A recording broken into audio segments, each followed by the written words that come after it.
elementary school had something called the Spring Fling. It was a talent show put on for the whole school and their parents. Now, I wasn't even thinking of entering. I mean, I didn't play an instrument or anything like that, so I just ignored it. But then one day, my 4th grade teacher, Mrs. Scheckler, asked me why I wasn't participating in it. Well, why? What would I do? Why, your impressions, of course. I could do impressions of different people. You know, I never considered it a talent. It was just something I could do, and for the most part, it came pretty easy to me. I would do people like Howard Cosell or Jimmy Carter, and the only one that I can still do, which is Paul Lynde.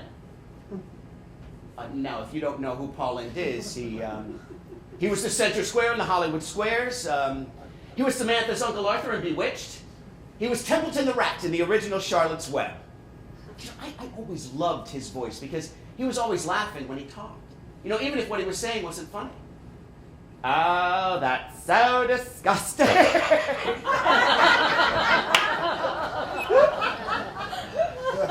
So I ran home to talk to Mom about it, and she just looked at me and said, Bobby, you know, I think you can do anything you put your mind to.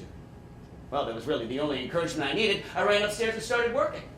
Now, I never wanted my father to find out about the show, but he did. He was a huge ex-Marine with USMC tattoos on each arm. He told me it stood for Uncle Sam's Misguided Children. He was a well-built guy when he was younger, but now had a comb-over and looked a lot like Dom DeLuise, but he was still very powerful. He was the opposite of my mom in almost all respects.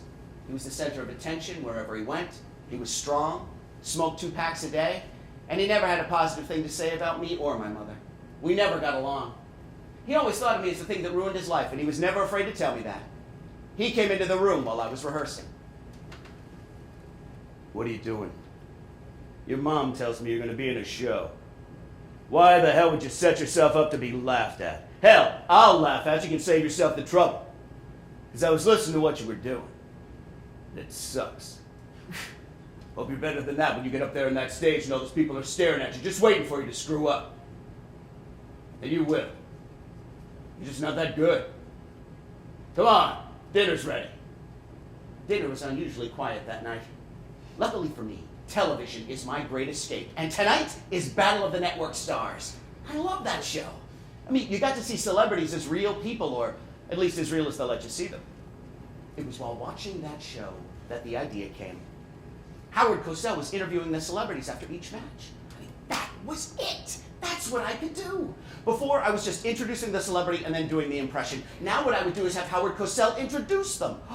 The idea surged through me like a shock. I didn't even finish watching the program. I ran upstairs and started working. I thought about how great it would be if Howard Cosell was just a regular man on the street interviewing celebrities. I mean, he would introduce the celebrity would come out and say, you know, whatever they were going to say, and then Howard would come out and introduce the next one. Maybe even throwing in a one-liner about how great or how horrible the last celebrity was. Man, I went to bed on cloud 9 that night. But when I woke up the next morning, all the energy and the good feelings of the idea were gone. And in its place were feelings of fear and doubt. I mean, why would anyone care about some kid who can sound like Jimmy Carter or Elvis? I mean, hell, you can see that on The Tonight Show. I mean, Rich Little's on there all the time, and he's much better than I am. I decided to take my name off the list to be in the show. But when I got to school that day, I was met with a small surprise. All the people who were going to be in the Spring Fling were listed on a huge billboard at the front entrance of the school. I mean, how could I back out now? There was my name in big letters, number 23 out of 23. By the time I got home from school that day, my nerves were shot. And when my mom asked me what was wrong, the floodgates opened and I was crying in my mother's arms, telling her all about my fears and doubts. She waited a few moments, looked me right in the eye and said, Bobby, Bobby, Bobby, you have got to do it for the people that are going to love what you can do. Now, I have always been proud of your talent. Now you show them why. Well, the big night finally came and the auditorium was packed. Mr. Shatan, the school principal, was standing at the stage entrance. And while one person was on stage, the next person was waiting in the wings to go on. They called my name and I was standing backstage watching some kid from another grade doing a ventriloquist act. I was watching his lips move. And somehow, I got courage from it.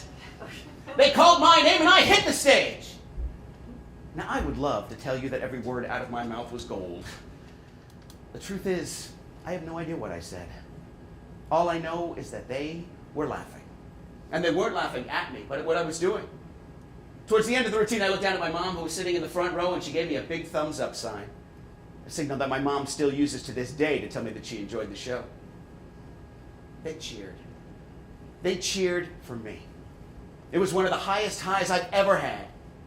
When we all came out to take our final bow, some of my classmates were up on the balcony, and they stood up and started stomping their feet and chanting, "Bob! Bob! Bob!" Well, I stepped up front and took another bow.